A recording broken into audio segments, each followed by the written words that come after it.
Hello everyone, welcome to my new blog. যাই হোক, আজকের এই ব্লগটা হচ্ছে দীপদা আর টুসিদি আইবুড়ো ভাতে। তো যাই হোক, এখানে আমাদের প্রত্যেকের গ্রুপের মেম্বাররা ছিলাম। তো তারপরে এখানে সব আমরা গল্পটা করছিলাম। তো এখানে ঠাম্মি, সুরো আর কাকিমা, আমার মা ওখানে রান্না করছিল মাটন। আর কী কী রেসিপি হচ্ছে তোমাদের সাথে সেটাও শেয়ার করব। আর এখানে সুরো ভাত রান্না করছিল। আর আমার ভিডিওগুলো ভালো লাগলে অবশ্যই like, comment, share and subscribe করতে একদম ভুলবেন না। তো যাই হোক, এখানে ছিল হচ্ছে দই কাতলা, 5 রকমের ভাজা, ডাল, তারপরে চাটনি, পাঁপড়, পায়েস, মাটন, চিকেন, সব কিছু এখানে ছিল। আর 5 রকমের মিষ্টি। তারপর তোমাদেরকে আমাদের তারামায়ের দর্শনটাও দিয়ে দিলাম। আর এখানে আমি রেডি করছিলাম হচ্ছে টুসিদি আর দীপদার থালি। তো এখানে আমার পিসি আমার সাথে হেল্প করছিল, আর পিসি এখানে হাই করছিল। আর এখানে কাকিমার, তারপরে কাকু ঠাম্মিও ছিল। আর এখানে বিজি মানুষ প্রিয়াঙ্কা দি ফোন ঘাটছিল। তো যাই হোক, তারপরে এখানে আমরা এত মজা করছিলাম। তো তারপরে মা এসে বলল যে দীপদা টুসিদি আসার পর যেন মায়ের দর্শন দিয়ে তারপরে যেন খেতে বসে। তো তার মধ্যে আমি রেডি করছিলাম। A few moments later. তারপর এখানে আমি সাজিয়ে নিই। তো সাজানোটা কেমন হয়েছে অবশ্যই জানাবে কমেন্টে। তো তারপর এখানে দীপদা এসে অবাক হয়ে যায় যে কি সুন্দর হয়েছে সাজানোটা। তো তারপর দীপদা টুসিদি আসছিল উপরে। তো যেহেতু ওরা নিচে ছিল, আমি ওদেরকে বারণ করেছিলাম যে আসতে না। তো তারপর দেখো,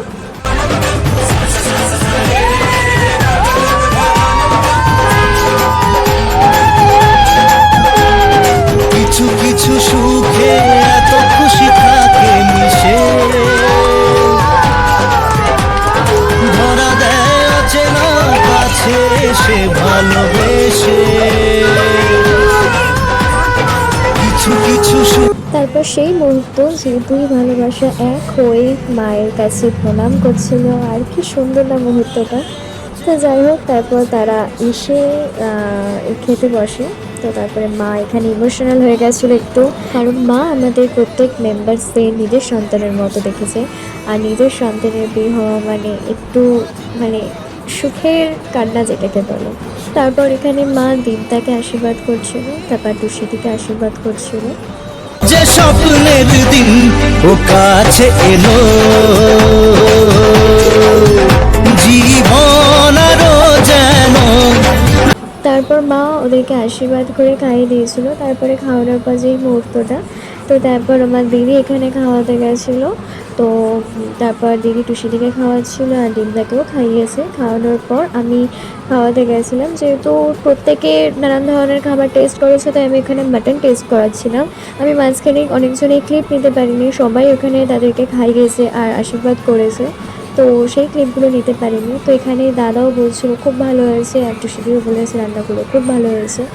তারপর বোন এখানে পাঁপড় খাওয়াচ্ছিল, মানে সবাই নানান ধরনের খাবার নানানভাবে ওদেরকে ট্রাই করাচ্ছে। তারপর খাওয়ানোর পর তো তারা নিজেরা খাচ্ছিল, আর এখানে মা আর বোন তাদের সাথে ছিল।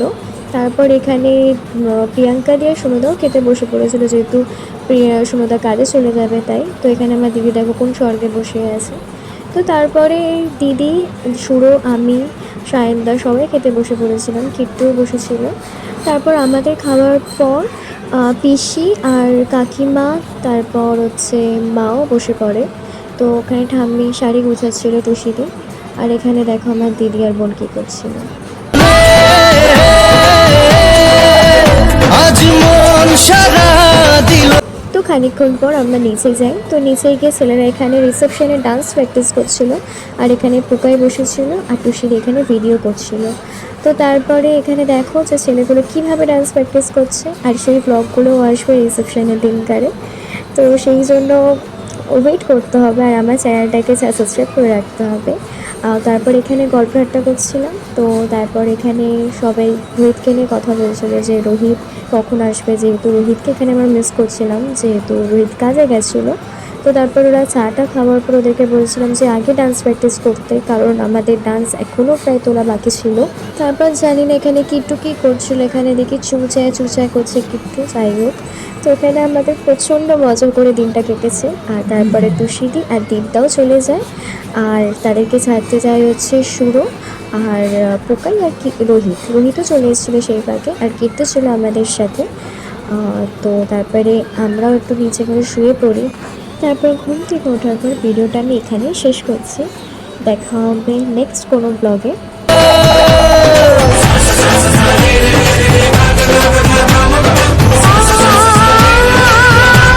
Thanks for watching. Don't forget to subscribe.